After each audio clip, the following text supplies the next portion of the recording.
Thank you for giving me the opportunity to give this talk. I am Shreerang Pande and I'm currently working with Dr. Chatterjee under his supervision. I'm from IISER Pune in India.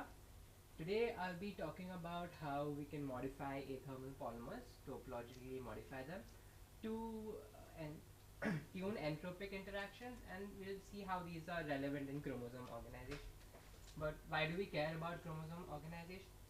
Um, we know that different cell types like the blood or bone, they have different genes that are being expressed or different proteins that are expressed, and these are mostly controlled by certain interactions called the promoter enhancer interactions, and these interactions tend to form loops, and this is what we call a topological modification, and these modification leads to chromosome organization and changes, and it can regulate the genes.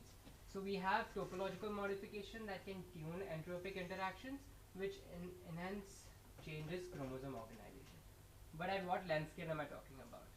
So we know at the very short length scales we have a DNA double helix which is wound around histones. Here the chemical interaction and the chemical details of all the components are important. But at large length scales, statistic physics or polymer physics is more applicable.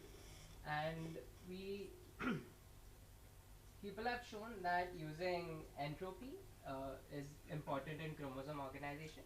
For example, in the E. coli bacteria, it's shown that when it makes, it's theoretically shown that the two copies of the chromosome can entropically segregate, like it's an important mechanism for its segregation. And this is a simple bead spring polymer with only repulsive interactions. So we do simulations and we tune topology of ring polymers that lead to many different properties. Some of these are localization of smaller parts of the polymer and whether these polymers show any sort of orientation or order, and whether these polymers show different organization and spherical confinement.